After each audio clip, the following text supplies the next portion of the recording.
زیر نظر تصویر میں جو دیوار نظر آ رہی ہے اسے دیوار گریا، مغربی دیوار یا ویسٹرن وال بھی کہا جاتا ہے۔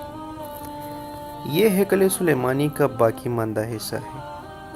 اسے یہودیوں کے نزدیک وہی اہمیت حاصل ہے جس طرح ہندوؤں کے نزدیک کاشی کی اور مسلمانوں کے نزدیک خانہ کعبہ کی اہمیت ہے۔ 2000 سالوں سے یہودی زائرین اس کے پاس آ کر روتے ہیں، اسی وجہ سے اس دیوار کو دیوار گریا کہا جاتا ہے۔ اب اس بات پر روشنی ڈالتے ہیں کہ آخرکار یہودی یہاں آ کر کیوں روتے ہیں۔ تو دوستو، اس بات کو ماننے کے لیے تاریخ کے گزرے ہوئے صفحات کو پلٹنا ہوگا، جسے یہودیوں کی تاریخ کا سب سے اہم حصہ بھی کہا جاتا ہے۔ ہیکل سلیمانی کی تعمیر سے پہلے یہودیوں کے نزدیک کسی قسم کی تعمیر کا وجود نہیں تھا۔ یہ لوگ خیموں کے اندر خانہ بدوشوں کی زندگی بسر کرتے تھے اور جس خیمے میں تابوت سکینہ رکھا تھا اس جانب منہ کر کے یہ عبادت کیا کرتے تھے۔ تابوت سکینہ کیا ہے؟ روایت کے مطابق یہ تابوت اس لکڑی سے تیار کیا گیا تھا جسے شمشان کہتے ہیں، جسے جنت سے حضرت آدم علیہ السلام کے پاس بھیجا گیا تھا۔ یہ تابوت نسل در نسل انبیاء سے ہوتا ہوا حضرت موسیٰ علیہ السلام تک پہنچا۔ یہودی اس تابوت کی برکت سے ہر مصیبتوں اور پریشانیوں کا حل نکالا کرتی تھی۔ مختلف افواج کے ساتھ جنگوں کے دوران اس تابوت کو لشکر کے آگے رکھا کرتے تھے، اس کی وجہ سے دشمن پر فتح پایا کرتے تھے۔ جب داؤد علیہ السلام کو بادشاہت عطا ہوئی تو آپ نے باقاعدہ اپنے لیے ایک محل تعمیر کیا۔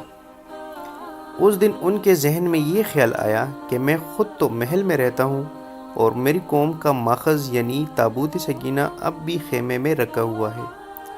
چنانچہ آپ نے ہیکل کی تعمیر کا ارادہ کیا اور اس کا ذمہ اپنے بیٹے حضرت سلیمان علیہ السلام کو دیا۔ حضرت سلیمان نے اپنے دور حکومت کے چوتھے سال میں ہیکل کی تعمیر کا آغاز کیا۔ روایات کے مطابق اس کی تعمیر جنات اور انسان دونوں نے حصہ لیا۔ یہ ہیکل یا مسجد بہت عالیشان اور وسیع و عریض تھی۔ اس میں تابوت سکینہ رکھا گیا تھا۔ اس حصے میں کسی کو بھی داخل ہونے کی اجازت نہیں تھی سوائے سب سے بڑے عالم کے۔ وقت گزرتا گیا، اس دوران بنی اسرائیل میں پیغمبر مبعوث ہوتے رہے۔ 586 قبل مسیح میں بخت نصر، جسے بائبل میں نبوت نصر کہا گیا ہے، جو بابل موجودہ عراق کا بادشاہ تھا، نے ان کے ملک پر حملہ کیا۔ ہیکل میں سے تابوت سکینہ نکالا اور یہودیوں کو حکم دیا کہ خود اپنے ہاتھوں سے اس ہیکل کو گرائے۔ 6 لاکھ کے قریب یہودیوں کو قتل کیا، تقریباً 2 لاکھ یہودیوں کو قید کیا اور اپنے ساتھ بابل یعنی عراق لے گئے۔ شہر سے باہر یہودیوں کی ایک بستی تعمیر کی جس کا نام تل ابیب رکھا گیا۔ اس تباہی کے 70,000 سال بعد ہیکل سلیمانی سپہ ہستی سے مٹتا رہا۔ دوسری طرف بخت نصر نے تابوت سکینہ کی شدید بے حرمتی کی۔